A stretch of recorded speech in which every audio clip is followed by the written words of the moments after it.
This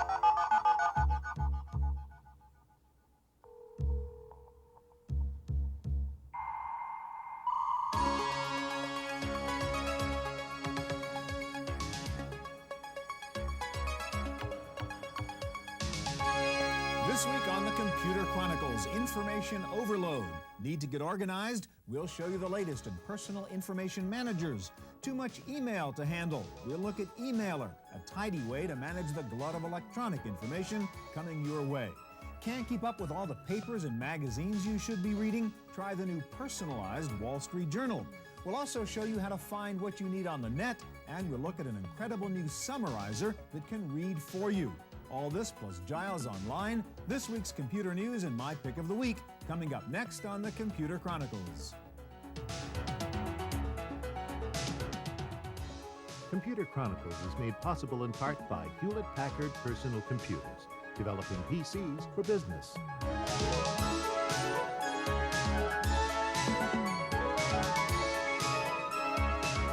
Additional funding from the Software Publishers Association, providers of educational materials to help manage software. Don't copy that floppy.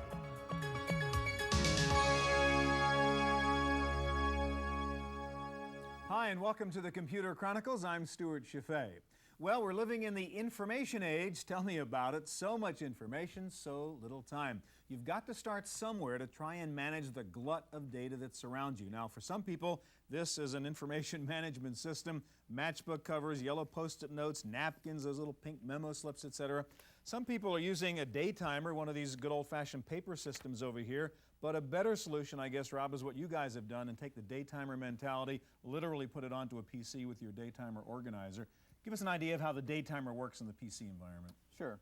The day timer organizer transports, as you said, the paper-based system onto the computer, giving you all the views that you're familiar with, the daily planner, weekly planner, monthly planner, your address book. So let's take a look at the typical calendar where I'd keep most of my stuff. The daily planner has your schedule on the left, so you can see when you're busy and when you're not busy, your to-dos, along with your overdue items. So using the computer, you don't have to continually rewrite those to-dos over and over again. The upcoming section gives you the ability to again, exploit the power of the computer. It can tell you about events before they occur. So let's say you have a birthday that you need to get a card out in the mail. Well, if that happens, if you only know about it the day that it happens, it's a little too late. So you get to tell. And you program that in and say, I want 5 days, 5 days, 6 days, a week, whatever you want. The thing I like about using your PC as opposed to a little handheld thing is you've got a big screen and I can see my schedule and my to-dos and the full month calendar and the upcomings all on one screen without jumping up and back and trying to find this stuff. And we've done it in a way that it's, so you're already familiar with it. It looks like your paper-based planner, so there's no relearning to do. All right, another nice thing about this is you've got an expense account piece of software really built into it, and that's another pain in the neck with little pieces of paper in your pockets the whole time. Let's say you go on a conference, then where do you store all the information about the taxi ride, the breakfast, the airfare? Well, the expense organizer is the place that you put that information. Then you can total it up, print it out. Using IntelliLink software, you can send it to your favorite database or spreadsheet. Yeah. All right, now you talked about printing out. One of the other features that's important, you don't always have your PC or your notebook with you, and maybe you want the security of a piece of paper. You have an easy function for doing that. First of all, show us what that looks like. So you can really just convert that screen page here to a more typical day timer kind of looking page. Right. Now, this is usually a pain in the neck printing this stuff out because suppose I want it in this format or whatever, I got to print on both sides and go up and this. How do you do that with Daytimer? Daytimer Organizer recognizes most popular printers, and for those that it doesn't recognize, you can have it go through some sort of paper handling procedure so we can learn how your paper feeds through the printer. Could you show me what that looks like? Yeah. When you go through the paper, after the paper setup, then there's still the, well, how do I feed it? Right. So we give you a screen that shows you if you're doing single-sided, how you feed it through. Right. If you're doing double-sided, what does the first pass look like and what does the second pass look like? All right, last thing I want you to show us, Rob, is the main benefit, it seems to me, of putting a day timer in a PC is what you've done is turn it into a big database, which is searchable, and so I can find things which I would otherwise lose if they're in my pocket, right? Exactly. Let's say that you're going to Seattle and you want to know everybody in your address book that's in Seattle. Who are the possible people I might want to call while I'm in Seattle? Exactly. So you go into the custom search feature and you pick the city field and you select Seattle. And there's everybody that I know in Seattle. Can't do that just with like with bits of paper. Right. All right, exactly. Thanks a lot, Rob. All right, well, the epitome of information overload is certainly today's internet, terabytes of information, but how to find what you want? Well, there is help on the way with a new program called Magellan. At the California Historical Society in San Francisco, the vaults contain over 500,000 photographs. Researchers typically come in to sift through the photos by hand, one at a time. Their search will soon be simplified greatly thanks to a project underway to put all of the Society's visual resources online for both local and internet access. We're actually taking all the work we've been doing for the last 4 years and we're formatting it so it'll have web access directly. And what we've decided we want to do is actually provide content where instead of developing thematic information, what we want is just the information to be connected in a way with hooks that anyone searching for particular information is able to retrieve exactly what they're looking for. The online photography project is just one aspect of the future of digital searches. The second part is finding a way to hunt the vast, uncharted world of the internet. And a program called the Magellan Internet Directory is a step in that direction. They're actually evaluating sites and rating those, and rather than going to the web and say, searching on a common word, with us something like gold and gold rush would be a common word. And you typically could come back with something like 15,000 hits on the word gold. So what they've done with Magellan is actually to go out and rate these and find more critically good sites and have descriptions of those so that you actually find the more robust sites, the ones that are more crucial to your particular interest. Magellan reviews, rates, and describes sites across the whole internet, from the World Wide Web to news groups. Researchers can be as specific or general as they like, so while the web may have become a maze of information, it also contains tools to find your way. For the Computer Chronicles, I'm Giles Bateman.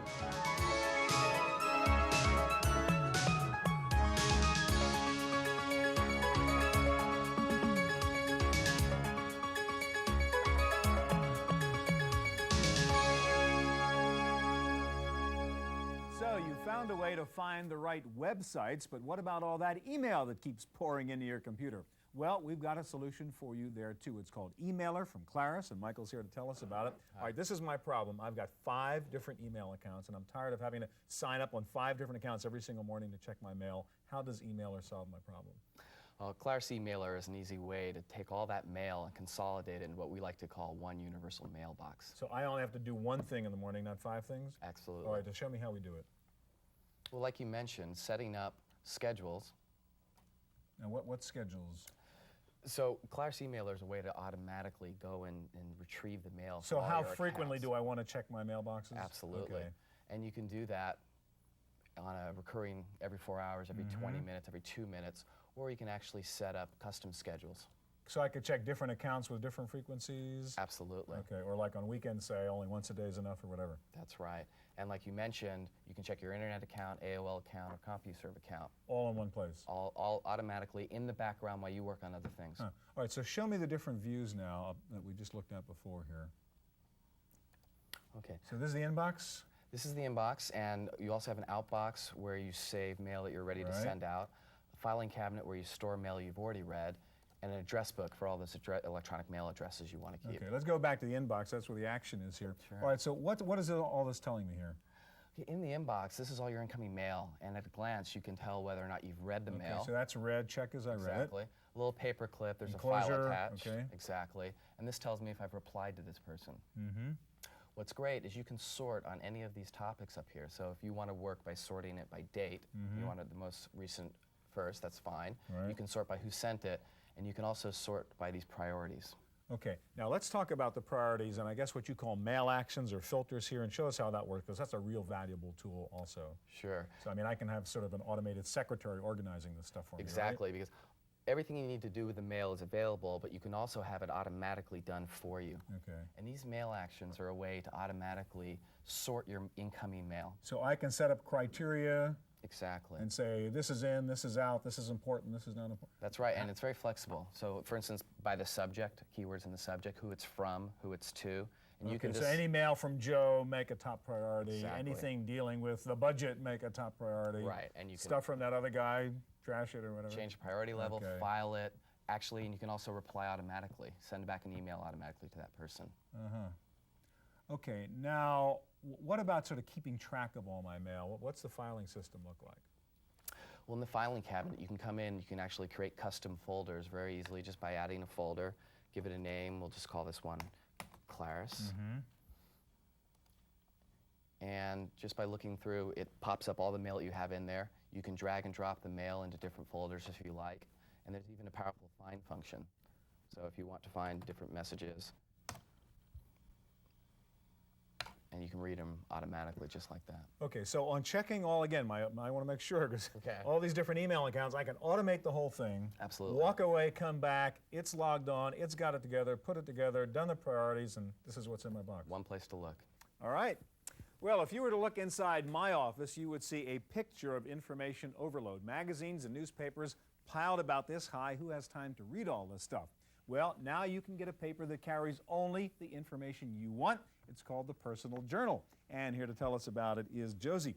All right, this Personal Journal is really a customized newspaper, only with the stuff I want in it.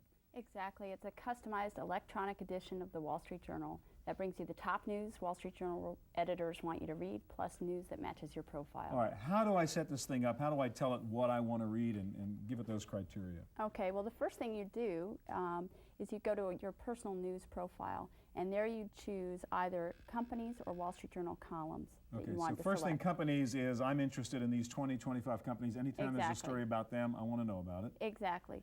So in our case, we might just Can want you do categories rather than company names? Or could I say high tech or anything? No, I need it's the company name. You need the company Okay. names, but the way high tech works, you pretty much will hit most of the companies Got in a it. given story. So if we were going to add Hewlett Packard, we type in the first few letters, click add, and then it would be Add it on to our my list. profile. Or what about columns? Exactly. Well, for you, Stuart, I'm sure you follow Walt Mossberg's Okay, so I column wanna pretty make sure I read carefully. Walt's column exactly. every week. So you'd go down and you'd pick personal technology, which is down There here. it is, right? Exactly. So make sure you put his column in That's there for right. me. That's right. Here we go.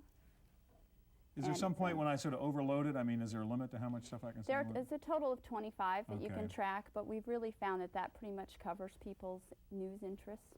Okay, so this is what the paper would look like when it comes to me? That's right. And describe what the elements are. Okay, well, here what you're basically looking at is the front page of the Wall Street Journal. So you've got the business and finance and worldwide columns, the full text.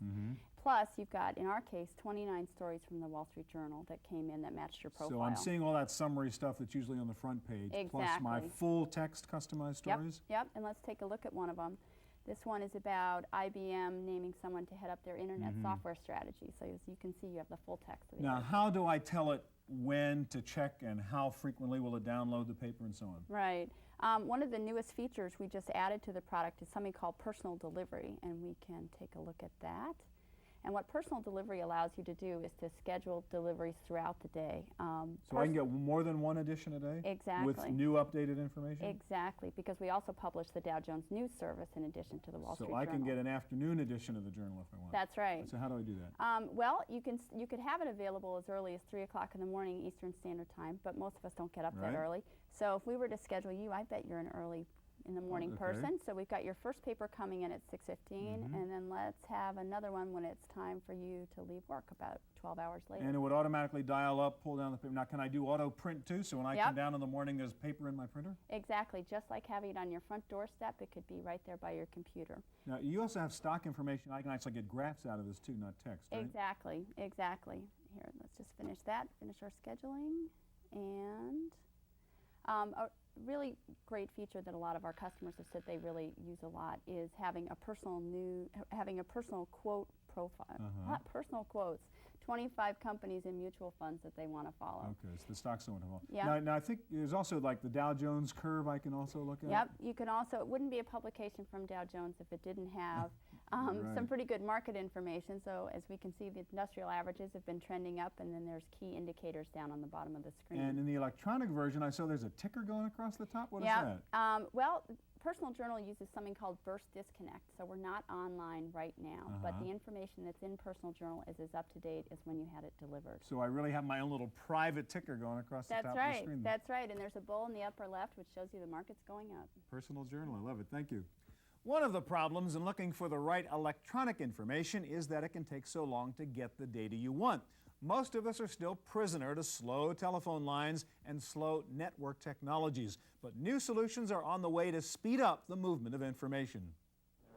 Mr. Anderson, turn your head all the way to the left, please. This camera's going to come very At the close to Kaiser your- Permanente Medical Center in San Francisco, cardiologists will soon have a new tool for the treatment of cardiovascular disease. Unlike instruments used in the operating chamber, this device won't require sterilization, but it does need to be connected to a high-speed transmission line. The medical center is testing a digital imaging system capable of delivering video at 30 frames per second in real time across an asynchronous transfer mode network, or ATM. The network, funded by Pacific Bell, will replace thousands of reels of film. The ability to access these images remotely will be used in several ways. One is it will enable the cardiologist to get the result of the angiogram much sooner than he would otherwise.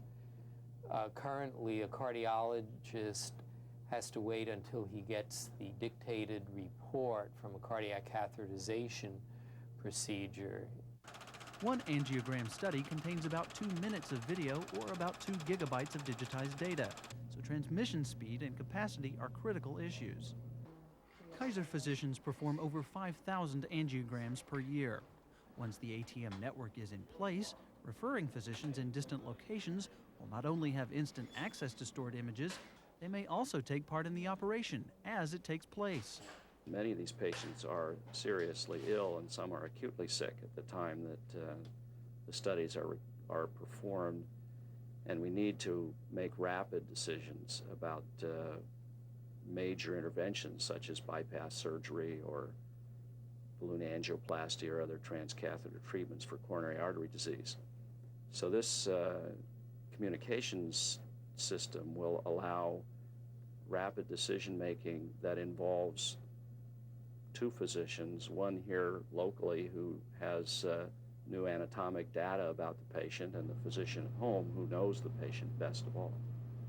For the Computer Chronicles, I'm Giles Bateman.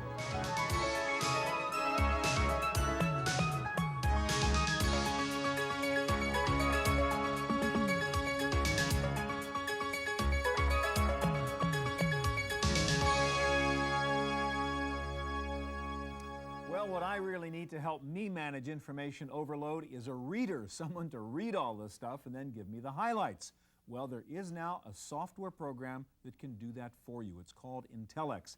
David, it's not, I guess, a software program. This is really a service your company provides. Exactly. It's a service we provide to corporations. All right, now what's the underlying technology that can do this? There are 2 pieces of technology. The first is artificial intelligence neuronet technology, and that actually goes through all the articles and determines the relevance. And the second piece is what we call our natural language summarizer technology. Now, how does it know what's relevant? What are the rules here? It really knows what's relevant by taking your personality information needs and determining those. So you can give it an article, a couple of articles, and over time it gets to know your needs and creates a relevance from those. So it kind of tracks what I do. It says, well, he pulls down articles about the budget, so he cares about that. He pulls down high-tech stuff, he must care about high-tech stuff. So that's a high-value word to him. Exactly right. All right, can we take a look at how this actually works? So Sure. What do we have here? A bunch of articles that might have come from a newspaper or a newswire? We've actually taken about 50,000 articles and run them through our artificial intelligence. So we have all the relevance here now. So the next step is we're going to take those and summarize them.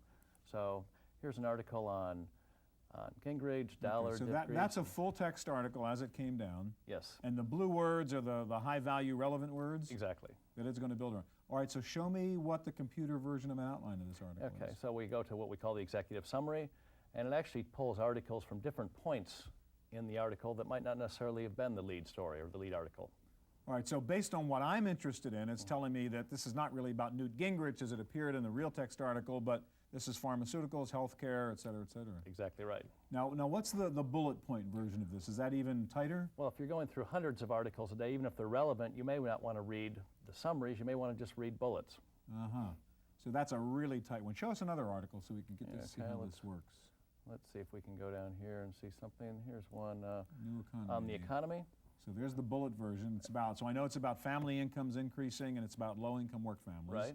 And if you go to the full text, you can see it talks about the economy, Republicans, income. So they were the hot words. And then show me the kind of Intellex outline. Yeah. And those appear low in the article in this particular one and wouldn't necessarily be right at the top. Okay, now, is this only limited to news articles? I mean, can I apply this to any data? I mean, can I run my email through this engine so it will summarize my email for me? You can run anything. You can have your college kids run their books through it and have it summarized. You can have corporations run their email through it so you can get the short version of that.